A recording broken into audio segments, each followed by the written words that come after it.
नमस्कार, मैं हूँ Ruchi Sharma. Leading virtual digital assets आज सुबह हायर ट्रेंडिंग में हैं और अपने हालिया लाभ को मजबूत करने की कोशिश कर रहे हैं, क्योंकि बिटकॉइन पर नजर रखने वाले एक्सचेंज ट्रेडेड फंड का लॉन्च इमिनेंट लगता है। जबकि मिडिल ईस्ट में जियोपॉलिटिकल कंसर्न्स ने उनकी सेफ हेवन अपील को हटा दिया है।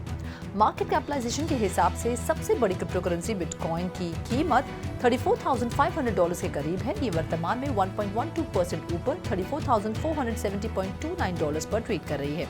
इथेरियम मार्केट वैल्यू में दूसरा सबसे बड़ा क्रिप्टो 0.87% बढ़कर $1,794.13 पर पहुंच गया है।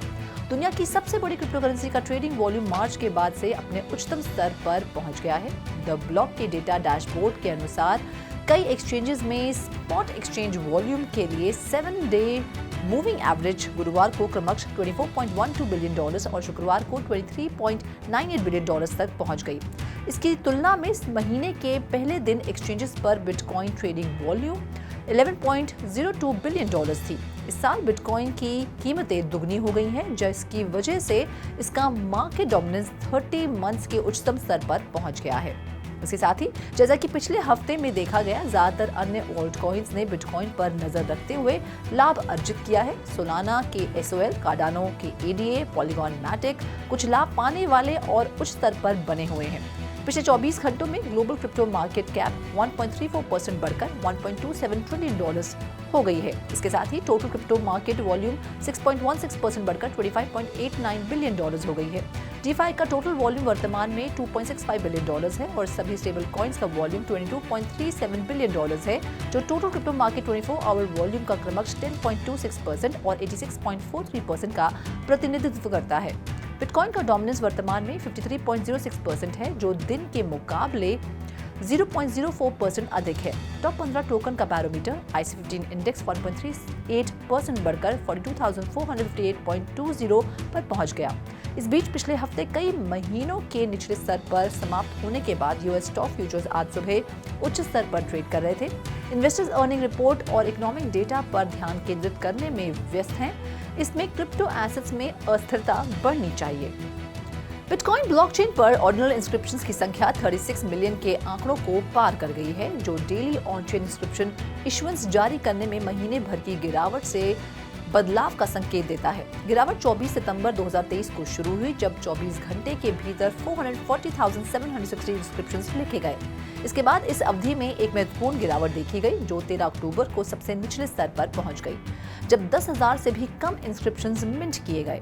इसके साथ ही हालांकि एक हफ्ते बाद एक पोटेंशियल रेनेसांस शुरू हुआ। 24 अक्टूबर को बिटकॉइन ब्लॉकचेन पर 74,257 इंस्क्रिप्शंस भेजे गए। तब से डेली इंस्क्रिप्शंस लगातार 125,000 की थ्रेशोल्ड को पार कर गए हैं। ये ट्रेंड फिर से उभर रही है। होल्डिंग पैटर्न में 29,000 से 40,000 से अधिक अनकन्फर्म ट्रांजैक्शंस माइनर वैलिडेशन की प्रतीक्षा कर रहे हैं। 25 अक्टूबर से बिटकॉइन ब्लॉकचेन प्रतिदिन 250,000 से 300,000 ट्रांजैक्शन से बढ़कर 400,000 से 475,000 ट्रांसफर प्रतिदिन हो गया है। बिटकॉइन माइनर्स ने सिर्फ इंस्क्रिप्शन मिंटिंग से 2,137 BTC अर्जित किए हैं, जिसका मूल्य लगभग $72 बिलियन है। 28 अक्टूबर को डेली इंस्क्रिप्शंस की संख्या 283,950 हो गई, जो 25 अक्टूबर को 99,470 इंस्क्रिप्शन से अधिक थी। 2014 में कैथी वुड द्वारा स्थापित आर्क इन्वेस्टमेंट ने 28 अक्टूबर 2023 को $1.66 मिलियन में ग्रेस्केल बिटकॉइन ट्रस्ट की 66,342 यूनिट्स बेची। ये सेल GBTC शेयर्स के डाइवेस्टिंग के ब्रॉडर पैटर्न के अनुरूप है, जिसमें कंपनी ने 24 अक्टूबर को GBTC शेयर्स में लगभग $2.5 मिलियन की सेलिंग की। आर्क इन्वेस्ट ने भी इस हफ्ते 3 सेशंस में GBTC शेयर्स बेचे। लगातार दूसरे दिन लगभग $1.8 मिलियन की सेलिंग की। ये सेल्स बिटकॉइन बेस्ड ETF के लिए फर्म की फाइलिंग से जुड़ी हो सकती है। 28 अक्टूबर को आर्क इन्वेस्टमेंट ने क्रिप्टो लिंक्ड स्टॉक में $12.4 मिलियन का निवेश किया, जिसके विशिष्ट नाम का खुलासा नहीं किया गया था। फंड 24 अक्टूबर को रॉबिनहुड सहित अन्य कंपनीज में भी एक्टिवली शेयर खरीद रहा है। मोस्ट रीसेंट डेटा के अनुसार गैलेक्सी डिजिटल बिटकॉइन और इथेरियम पर बुलिश प्रतीत होता है। ऑनगोइंग प्राइस इंक्रीज के बीच ब्लॉकचेन कंपनी ने हाल ही में बिटकॉइन और इथेरियम पोजीशंस में महत्वपूर्ण निवेश किया है। लुक ऑन चेन ने बताया कि गैलेक्सी डिजिटल ने DeFi पोर्टफोलियो ट्रैकर DBank के डेटा का हवाला देते हुए आवे और कंपाउंड में $142 मिलियन मूल्य के 4,168 WBTC और $28.6 मिलियन मूल्य के 16,000 ETH जमा किए। गैलेक्सी डिजिटल हमेशा से बिटकॉइन का समर्थक रहा है। कंपनी ने अब बिटकॉइन और इथेरियम का लॉन्ग टर्म फ्यूचर तय कर लिया है। टोटल $170 मिलियन वर्थ के रैप्ड बिटकॉइन और इथेरियम को स्टेबलकॉइन USDC में $71.6 मिलियन और स्टेबलकॉइन USDT में $21.9 मिलियन बोरो करने के लिए कोलैटरल के रूप में डिसेंट्रलाइज्ड प्रोटोकॉल्स आवे और कंपाउंड में डिपॉजिट किया गया था। जून में प्राप्त एक कोर्ट ऑर्डर के बाद क्रिप्टो एक्सचेंज क्रैकन अगले महीने इंटरनल रेवेन्यू सर्विस के साथ चुनिंदा यूजर इंफॉर्मेशन साझा करने के लिए तैयार है। IRS क्रैकन बैटल मई 2021 में शुरू हुई, जब एक फेडरल कोर्ट ने क्रैकन और उसकी सहायक कंपनियों पर जॉन डो समन्स जारी करने के लिए कर एजेंसी को अधिकृत किया। इसके साथ ही IRS ने दावा किया कि क्रैकन समन का पालन करने में विफल रहा है। फरवरी में टैक्स एजेंसी ने समन को लागू करने की अनुमति के लिए एक अदालती दस्तावेज दायर किया और जून में एक फेडरल कोर्ट ने क्रैकन को यूजर इंफॉर्मेशन IRS को सौंपने का आदेश दिया। क्रैकन को उन क्लाइंट्स के लिए प्रोफाइल जानकारी और ट्रांजैक्शन हिस्ट्रीज प्रदान करना होगा जिन्होंने 2016 और 2020 के बीच किसी एक साल में $20,000 से अधिक का ट्रांजैक्शन किया था। IRS ने शुरू में यूजर्स के IP addresses, employment detail, sources of wealth, net worth और बैंकिंग इंफॉर्मेशन सहित अधिक व्यापक जानकारी मांगी थी। क्रैकन ने सफलतापूर्वक अदालत को अफेक्टेड क्लाइंट्स की संख्या और उसके द्वारा प्रोड्यूस क्लाइंट डेटा की अमाउंट को काफी हद तक कम करने के लिए मना लिया। 59,331 क्रैकन यूजर्स के इनिशियल रिक्वेस्ट की तुलना में कम संख्या 42,017 प्रतीत होती है। Forex.com के रिसर्च के ग्लोबल हेड मैट वेलर के अनुसार बिटकॉइन का सप्लाई 5 साल के निचले स्तर पर है, जिससे एसेट पोटेंशियल सप्लाई शॉक के लिए तैयार हो रही है। ग्लासनोड डेटा के अनुसार एक्सचेंज बैलेंस गिरकर $2.3 मिलियन हो गया है, जो अप्रैल 2018 के बाद सबसे कम है। ये एक साल पहले $2.6 मिलियन और मई 2020 में अपने पीक पर 3.2 मिलियन से कम है। इसके साथ साथ लगभग 3 मिलियन टोकन ऐसे हैं जिन्हें 10 वर्षों में मूव नहीं किया गया है, जबकि करंट ओवरऑल सप्लाई 19.5 मिलियन और बिटकॉइन का अधिकतम सप्लाई है 21 मिलियन।